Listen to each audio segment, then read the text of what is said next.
доколку паднеш во вода. Ако знаеш да пливаш, ќе отпливаш до копното. Ако знаеш да се одржуваш само над вода, ќе се одржуваш над вода дори имаш сили. А трета најстрашна работа е да потонеш. Така и со нашата вера. Не е ништо страшно да паднеш во вода, туку е многу важно дали знаеш да пливаш. Ние кога ќе паднеме во искушение, доколку знаеме да пливаме, ќе можеме да го победиме со силата која Бог ни ја дава. Ако сме млаки во верата, тоа нема да трае долго.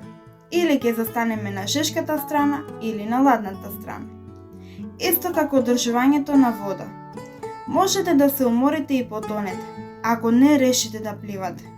И последното е кога дозволуваме искушенијата во кои сме западнале не победат нас и ги правиме оние работи кои не треба да ги правиме.